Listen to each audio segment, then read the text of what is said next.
Hello, my name is Lynne Pedersen, and I am the founder of One Recovery, the 501c3 organization dedicated to the inspiration of young people.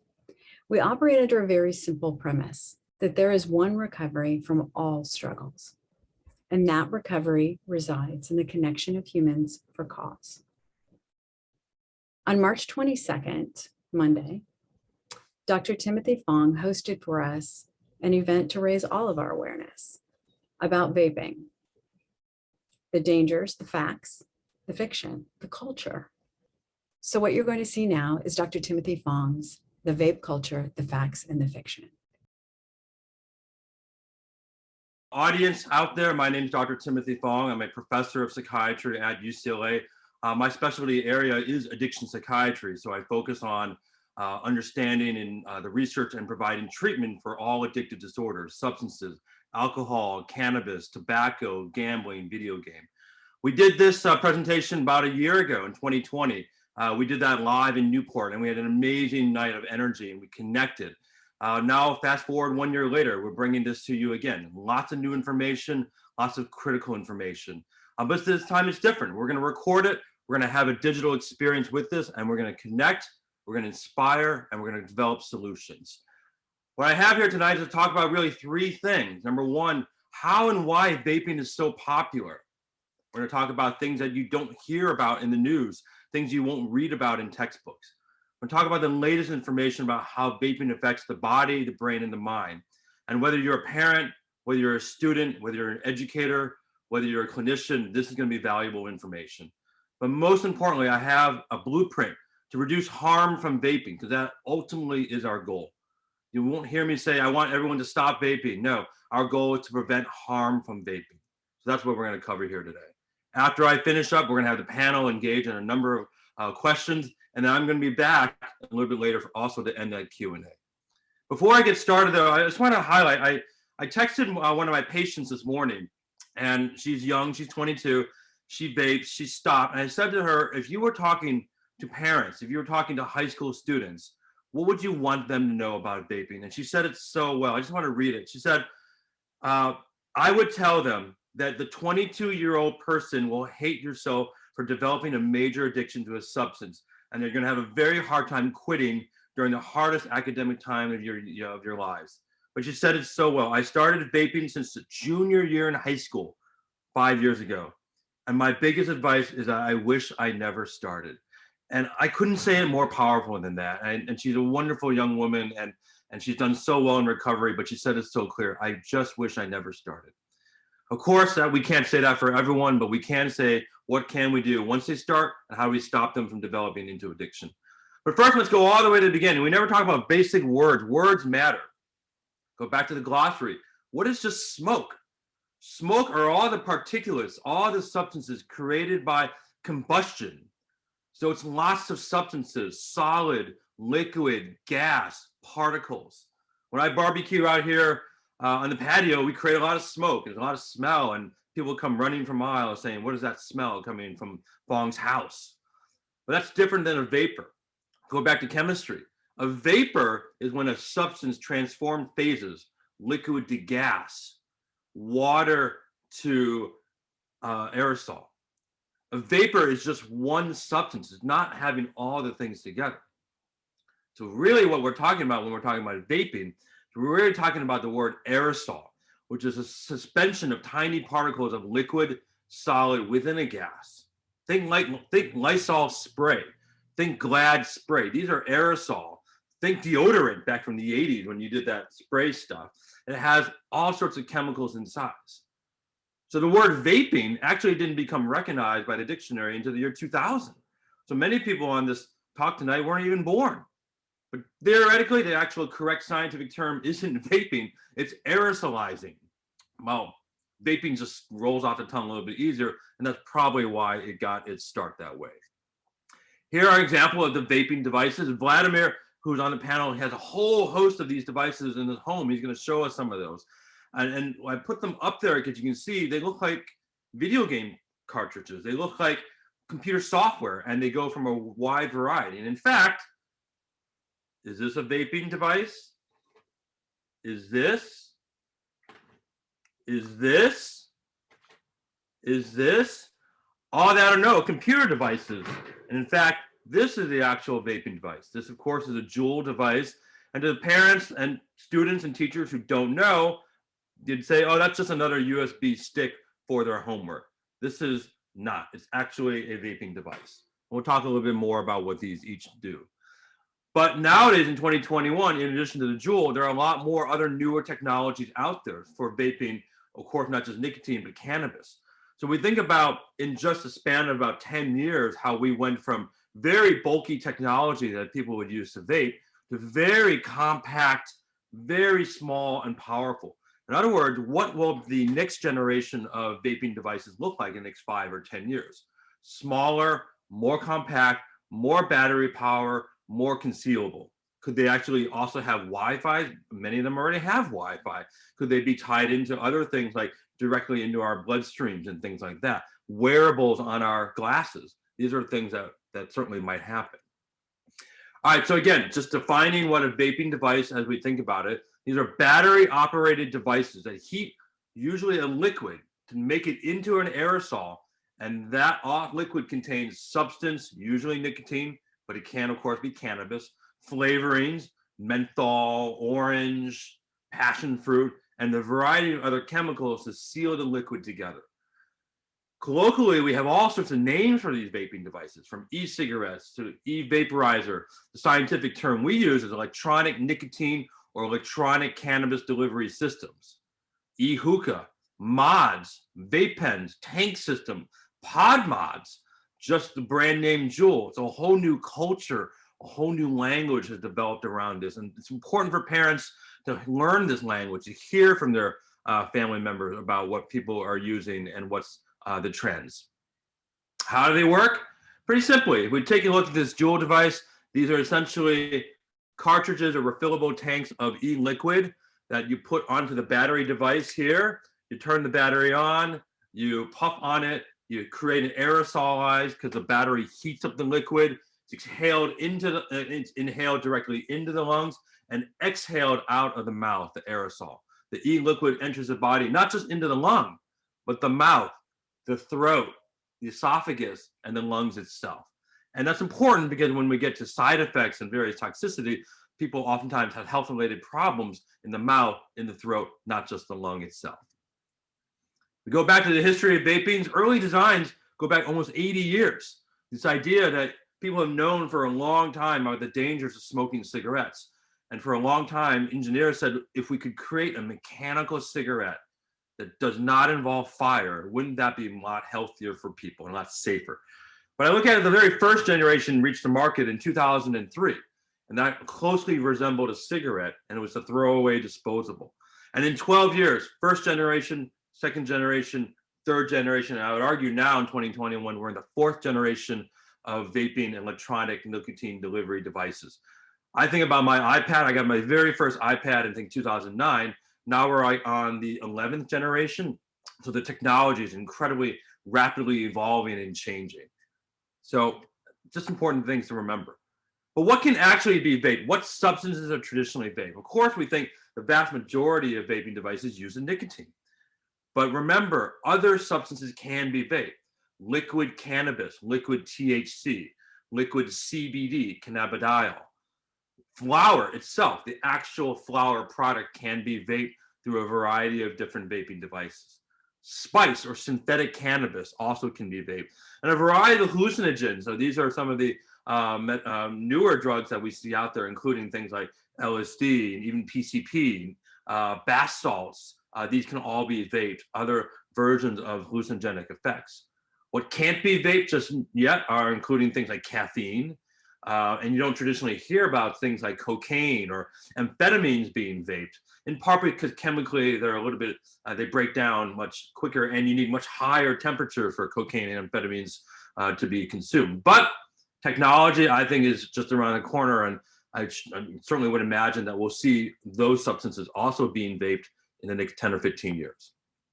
But what's usually in that e-liquid? If you actually look at those cartridges, most of the time, again, here's an example of the cartridge with the e-liquid inside it. About 4% potency of nicotine inside that, They have a lot of chemical flavorings and just a smattering, including mint, menthol, cotton candy, gelato, and usually a product called a humectant. A humectant are a substance that retains and draws moistures in. Essentially, it's what's inside like Jergens and various moisturizers. And it turns out that's the thing that actually causes a lot of the lung injuries with folks who are using vaping from cannabis. So it's a very interesting chemical term. It's a term that sometimes shows up on standardized tests, as a vocabulary word, a humectant. So it's something that retains and draws moisture in. The opposite of a humectant, of course, is a desiccant, which draws moisture out and keeps things from smelling. All right, so again, what's inside this vapor, the aerosol? So when you vape and you inhale it into your lung and you exhale it, and you see people on the street do that all the time, you see a big cloud of smoke, or seemingly smoke, a big cloud of a white area. In fact, if you look at the poster for tonight's event, the vape culture, you'll see the aerosolized cloud. Well, inside that cloud, it turns out it's not just air, water, and carbon dioxide. It also includes any of the chemicals that were packaged in the e-liquid. That can include heavy metals. That can include the nicotine. That can include the various other carcinogens that are packed inside the e-liquid. So it's not completely benign. And here's a cartoon highlighting that aerosol is not harmless, that it has all these things in there, cancer-causing chemicals, heavy metals, flavorings that Mother Nature never intended for us to ingest, volatile organic compounds. So it's not just a simple matter that it's just water or just carbon dioxide, much more complicated than that. Let's get right down to the facts versus the fiction. You think about where in society should we think about vaping? One of the things I love about what the One community is doing is that we're practical. We're about common sense. We're about facing the facts and developing policies that just make sense based on science, intuition, and pragmatics. Right now, I'm not against vaping. I don't think we can prohibit it. The technology is clearly there. But could there actually be some benefits of the technology? The idea was that when the vaping devices first came to market, it said, hey, it's not smoking. It's not using fire. Maybe, therefore, we can decrease the risk of cancer. Maybe we can make the nicotine consumption experience less harmful. Maybe we can make nicotine use more social, more recreational, more like caffeine, in the sense that we don't see the cancer and the lung disease and things like that. Remember, 500,000 Americans die every year from tobacco-related illnesses. The vast majority of those are pulmonary and cardiac conditions. Or maybe these vaping devices could be a useful way of getting people to stop smoking cigarettes. Again, theoretical benefits. But even more so, vaping devices and these delivery systems might be able to get other medications into our bodies more efficiently. Think like asthma medicines, or cholesterol medicines, or even insulin, antibiotics, medications to fight infections. So the technology itself is really fascinating about getting substances into the body. But clearly, we know there's a downside. And here's where the facts are clear. And these are indisputable. Number one, addiction to nicotine from the vaping devices is real, and it's significant. And we'll talk a lot more about that later. We also know that young people, and we're talking about young people under the age of 25, who use e-cigarettes or any electronic nicotine device are at increased risk later on in life for smoking traditional combustible cigarettes. So in other words, if they don't start smoking or using vaping in the beginning, they probably wouldn't be smoking cigarettes down the road. We also know that e-cigarettes and devices mimic combustible cigarette use and help re-normalize smoking behaviors. So imagine what we've done over the last 30 years, where we've gotten rid of public smoking. We've made smoking nearly a taboo behavior. When I grew up as a kid, you could smoke on planes and airports and restaurants and bars, and all of that's been changed by public health efforts. All that has completely reversed itself by normalizing smoking and behaviors in public. We know that e-cigarettes have been marketed as a way to quit smoking tobacco, but there's no scientific data to prove that this works. It is not an FDA-approved medication or an FDA-approved way to get off cigarettes. So people will say, yeah, I'm vaping because it's making me smoke less. I'm vaping to get off tobacco products or smoking cigarettes.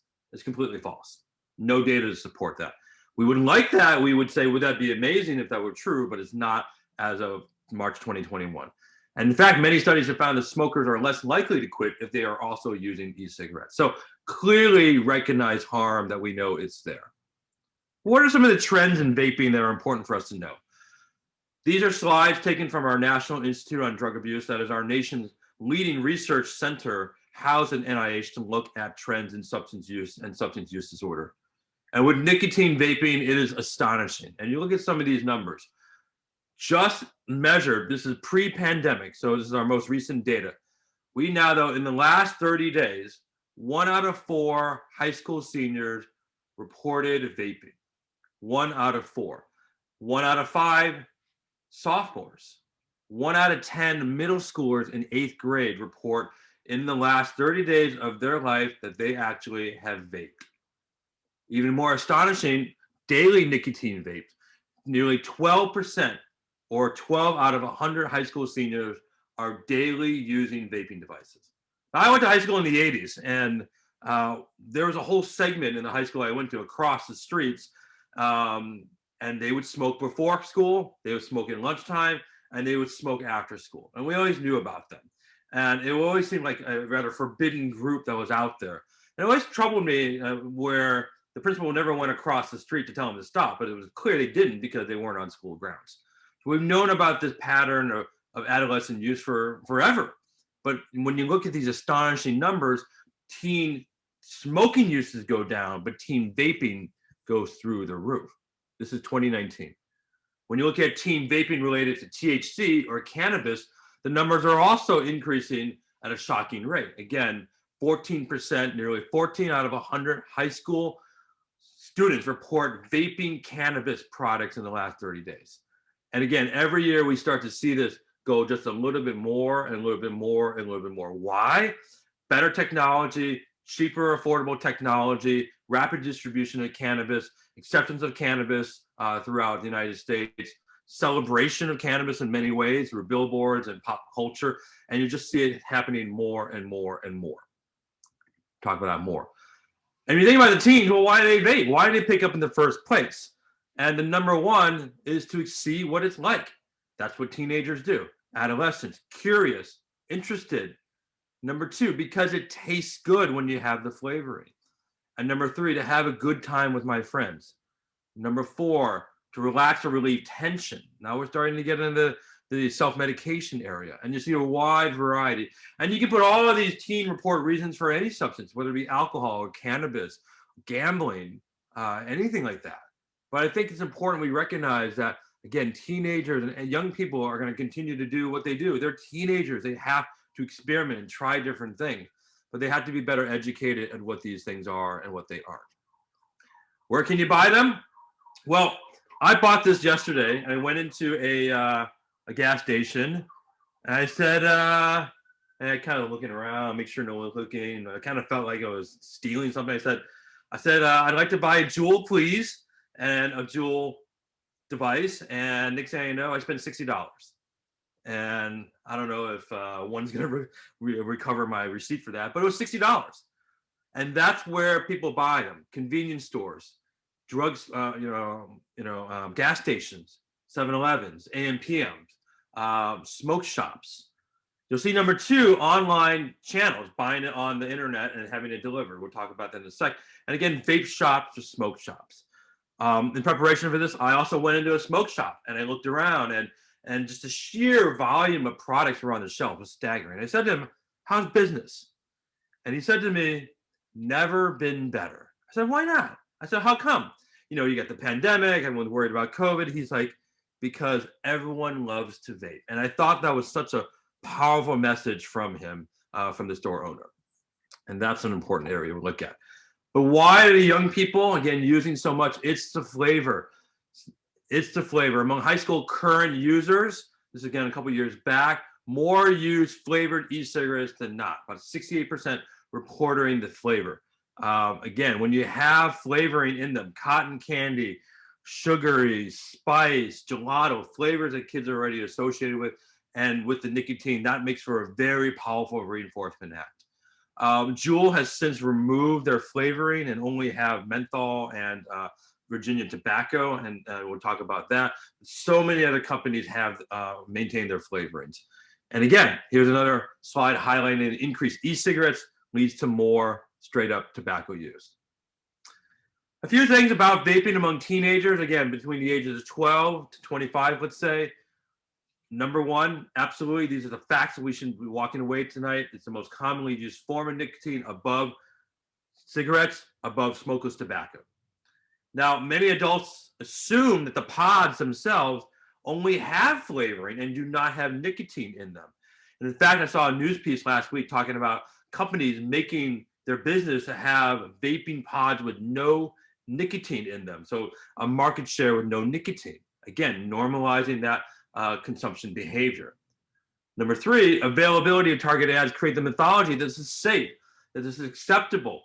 And when parents say that's fine, or when parents say I'm okay with my son or daughter vaping, they're now approving and allowing an addictive behavior to happen. So we see this too often.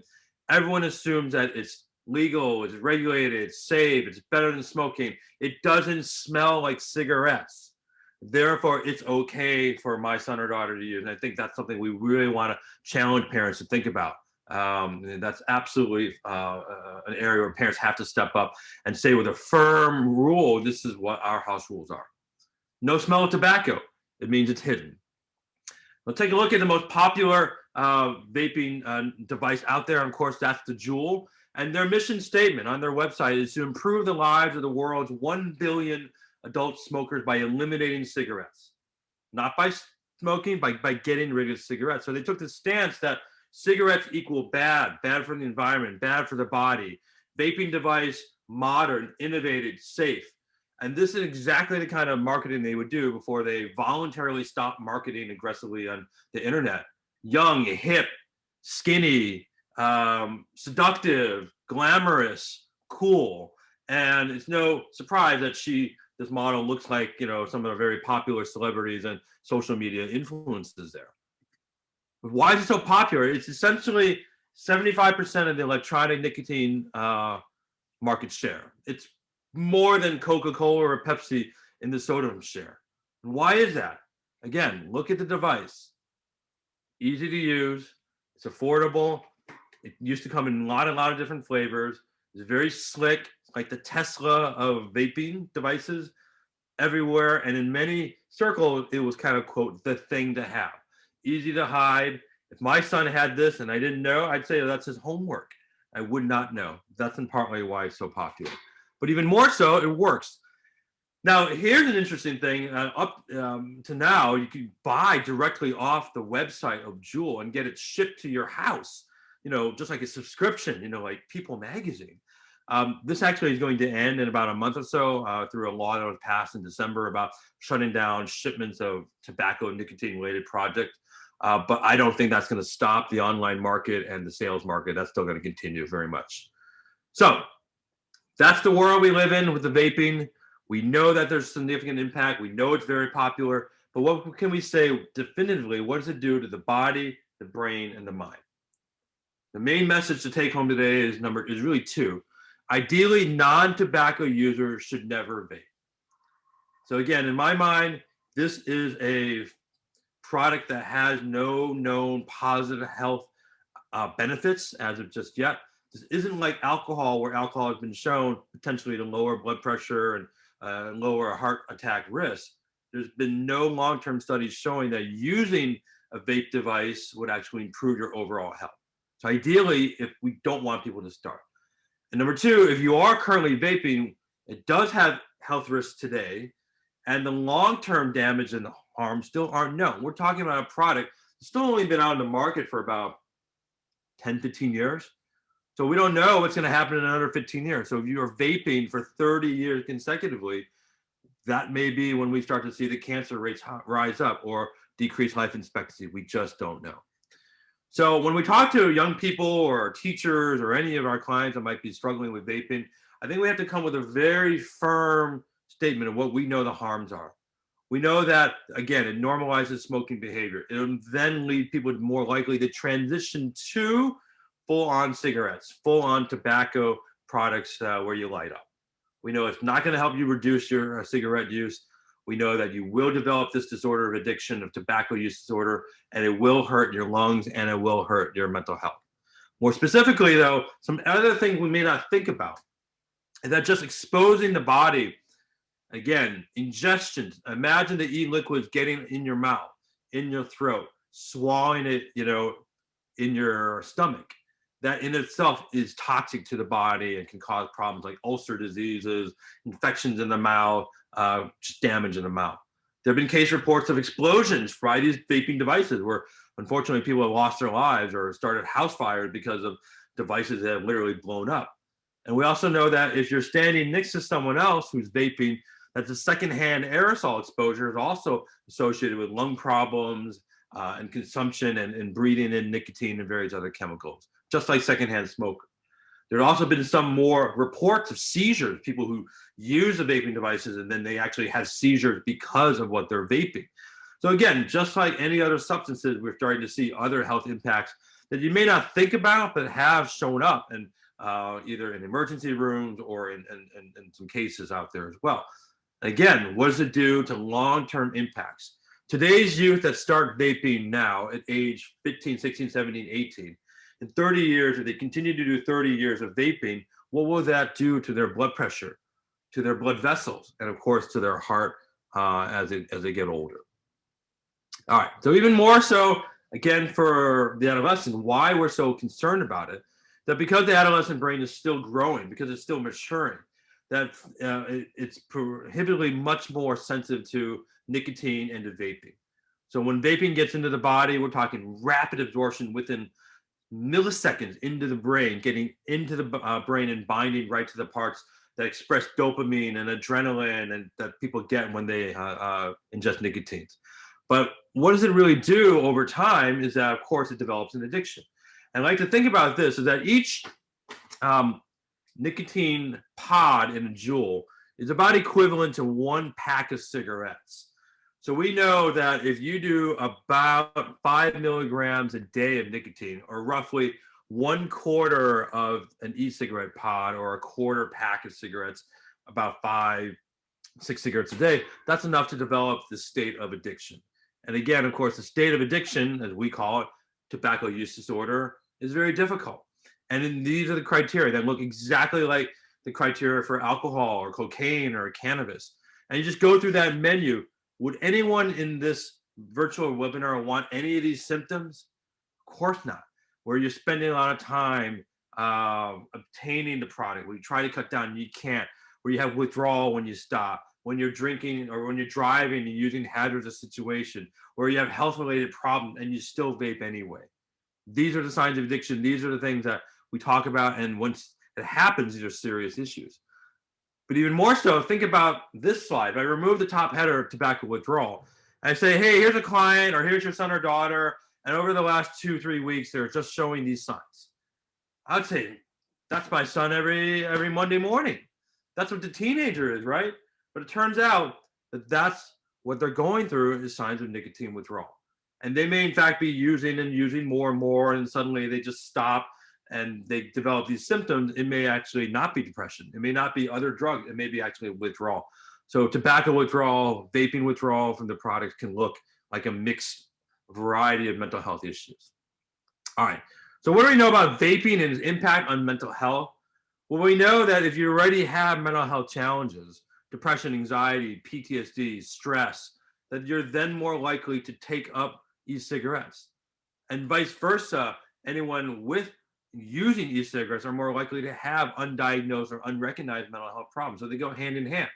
And I think it's so critical for us not to judge and blame young people for vaping.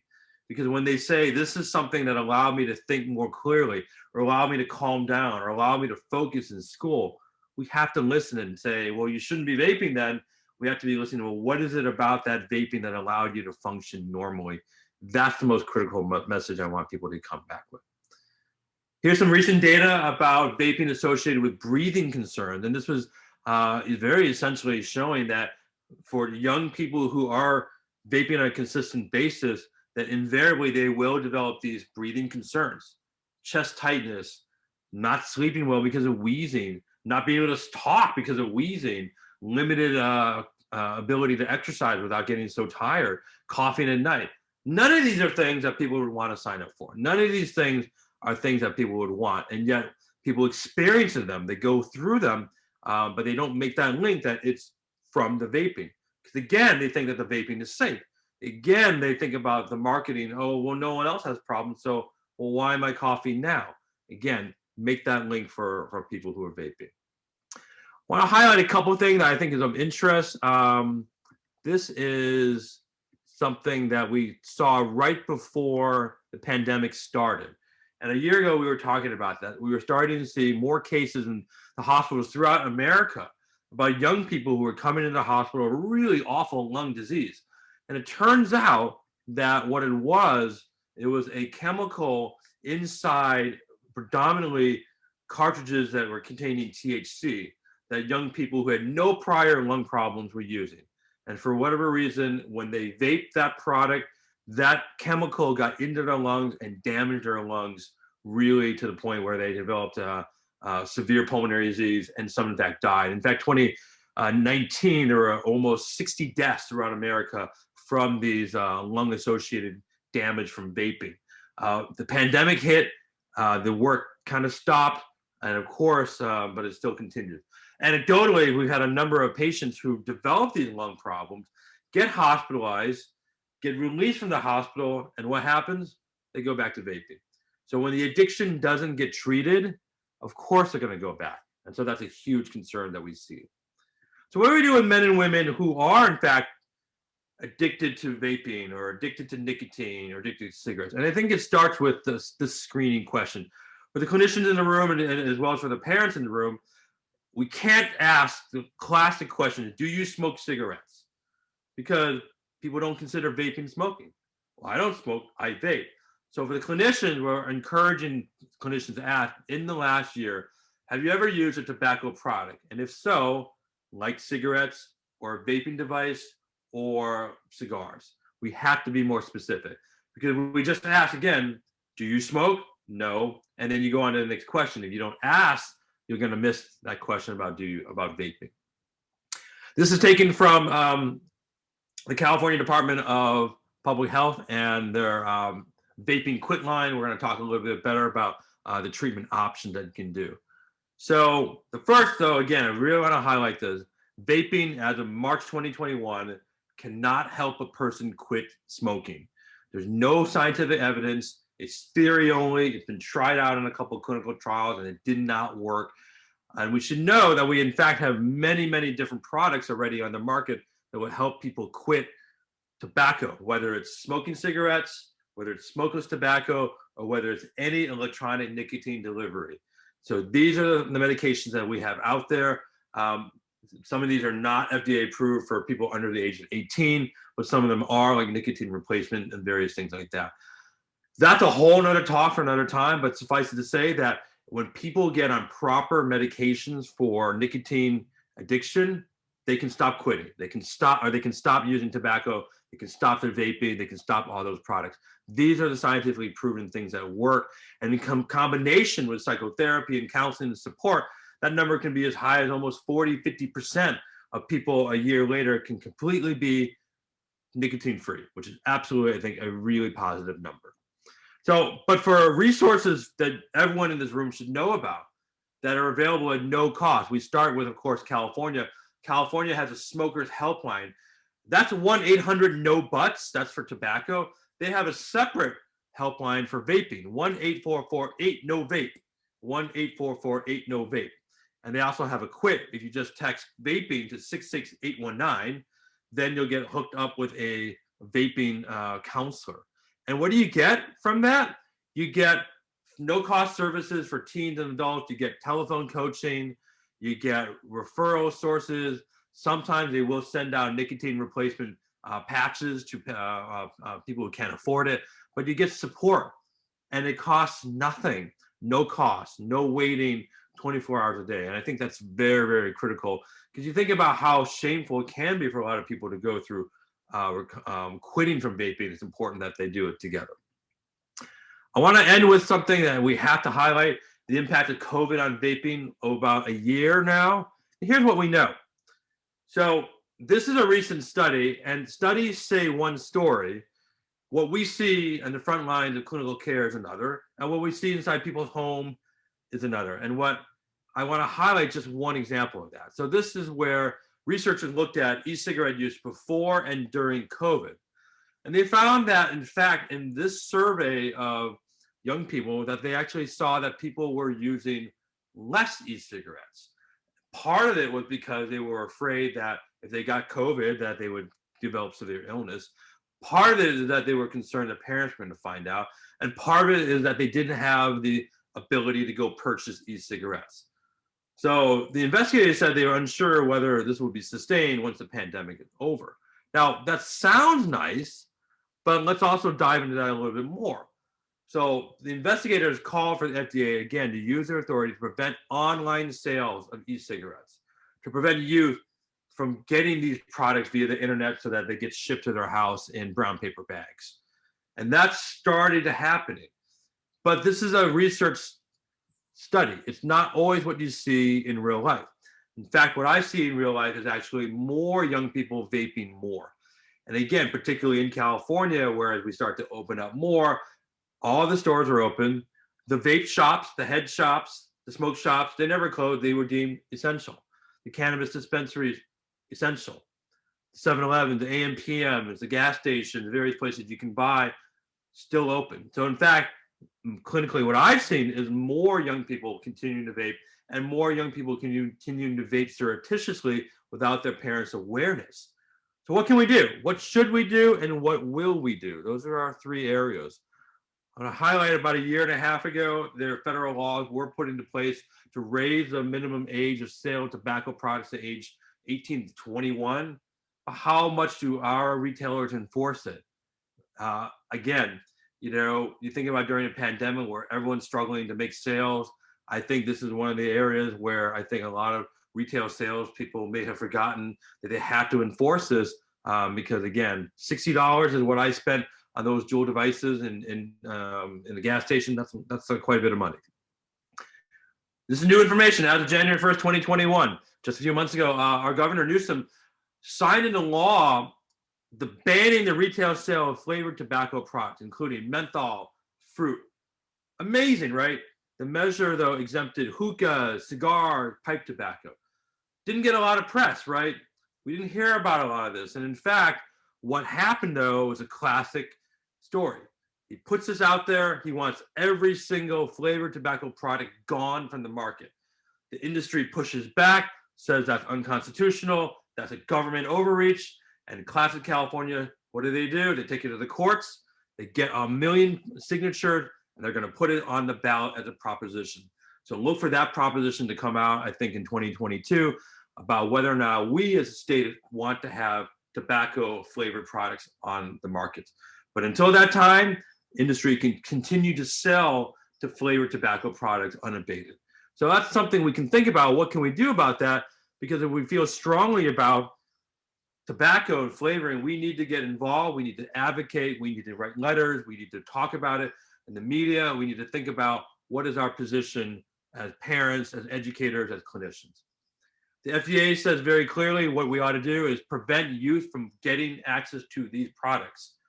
Again, how difficult is that when you can walk into any of these stores and buy them within 2 or 3 minutes, or you can buy them online?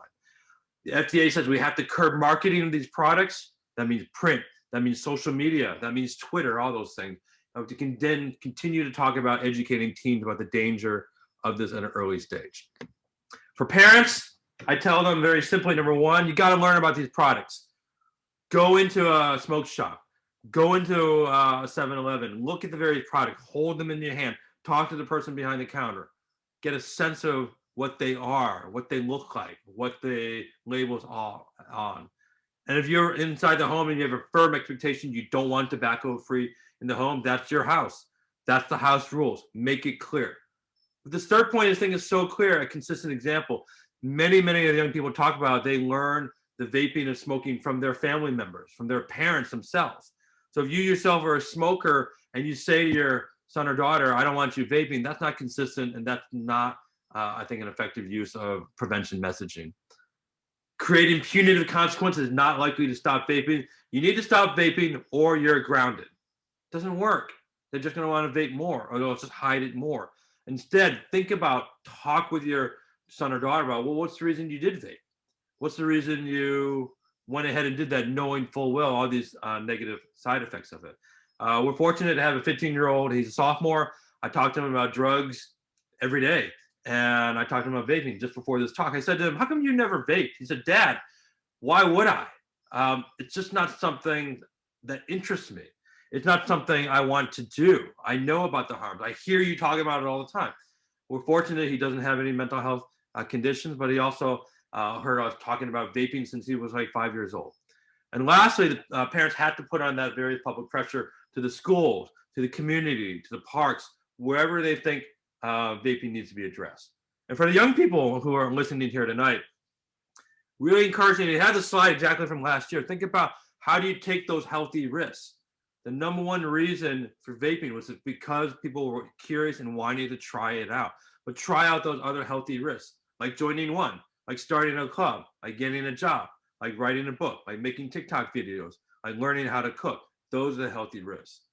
Learning how to manage, accept negative thoughts, feelings, and behaviors. That's the thing, what one I think is so incredible about connections, and realizing that we're not perfect, realizing that we all have anxieties and concerns, and we have to figure out how to handle them rather than run away from them. And that healthy self-care habits start really young. The exercise and nutrition, the not exposing yourself to toxic substances. And again, think about the environmental impact. You know, the young people are so big on climate change. When I just hold this device up, think about the energy, think about the materials, think about the impact it takes to produce one Juul device. Think about the plastic. Think about all the humans that went into making this device, and the gas to transport it, the airplanes to move it from place A to place B. This is a tremendous environmental impact. Think about the litter when these devices and these pods pop off and they get into the ocean. Those are the things I think for adolescents to realize that what you do does matter and does have an impact. All right, I have time for a few questions. And before I do that, this is my contact information. That is my email. You can email me with questions, ideas, comments, things you're noticing from the field. I have started to do a little bit more in the Twitter world at Fongster98. Want to go ahead and follow me. We're going to throw some things out there for that. I want to thank again Lynne for inviting me out here, and all the sponsors of One for doing this. This is really absolutely a amazing event you're doing virtually. But with that, let's take a couple Q&A, and then we'll go on to the panel. So I see a question here, and Don, I know you have a bunch of questions, but I am going to grab this one that I think is super cool. How do you feel about the nicotine patch to titrate off the vape? And is the patch better for you than vaping? So again, the nicotine patch is nicotine replacement. It's an FDA-approved medication to help people stop using tobacco products. Smoking cigarettes, vaping devices, smokeless tobacco. So absolutely, I feel very good about it. Now, the thing about the patch is it's called passive. You slap it on, you don't do anything, you don't think about it. But what people make the mistake of is that they can also still be taking nicotine gum while they have the patch on. So you can have passive plus active nicotine replacement for when you have urges and cravings related to tobacco. Is the patch better for you than vaping? I would say absolutely yes, because it's scientifically proven, it's scientifically FDA approved. It doesn't have any of those chemicals that get into your lungs. The patch is purely nicotine that gets absorbed into your bloodstream. All right. Other great question. Question is, how do you feel about, is it just as dangerous to smoke out of a vaping device that has no nicotine in it, like the cloudy device that has melatonin in it? You know, we're learning something every night. So you're hearing about vaping again. You're taking some sort of liquid that has lots of chemicals, has lots of stuff. You're firing it up to a very high temperature degree, and you're inhaling it into your lungs and you're absorbing it into your body. So we don't know what that's going to do over a long stretch of time. But Mother Nature really never intended our body to be exposed at such high temperatures. And I think that's the sort of technology we have to think about. Can there be safer vaping technology down the road when people can consume substances that can make their life better? Again, medications or other things. Maybe, but we're not there yet in March 2021. And until we have clear, definable scientific evidence that this is safe, I would have to say we don't have that. Take another example, Diet Coke. Diet Coke is a substance, right? It has tremendous amounts of chemicals and various things in that. And it's out there in the market. We know, we have lots of studies showing that it's not good for our health. It's not good for us long term. And yet it's never been more popular than ever. It's the same thing. Should we outlaw Diet Coke, or should we continue to figure out how to refine it to make that experience better? So again, I'm not against Juul. I'm not against what they're doing. I'm against the standards where people have accepted that this is safe. It's not. We need more work, and we need more people to be really emphasizing what the truth is rather than the fiction. Here's a question. How do I know my kid is vaping? Oh my goodness. Well, here's the thing. I'm not a fan of random drug testing your kid for like trying to catch them. I first look at, number one, if you ask the kid, are you vaping? And if they say, yes, I'm vaping, then they're admitting it. But of course, the classic line would be, look at all the other things what a kid should be doing. I've often said to my son, I want you to do random things. I want you to have some privacy. But here's the fact. Your grades have to be good. You have to play a sport. You have to have play a musical instrument. You have to do your household chores. And you have to treat your brother and your mother and me with respect. If you do all those things, I really don't know what you're doing behind closed doors. I know when a kid stops doing those things, it may be vaping, it may be other drugs, but it's something. So again, it can't just be simply a smell, because if you're using a flavored vaping device, it may smell fruity. It may smell very like lavender almost. But again, you can do a weird urine drug test and all that stuff, but that's not useful. Again, as parents, I think instead of saying, how should I know if my kid's doing these things? Instead, come out with a firm statement. I do not want you doing these things. I do not want these things inside our home. Should I discover these products in the home, there's going to be some very serious consequences that we're going to follow through. Should you get suspended from school now that we're going back, you're going to end up on a one on campus. You're going to end up in Lynne Pedersen's 8-session shop, which is great, which looks good on your college resume. But again, it's a much more complicated question. The question isn't, how do I know when my kid's vaping? It's, what do I do when my kid looks like he or she is suffering? That's the key. You got to then say, regardless of cause, get them into the hands of any of our amazing providers here tonight.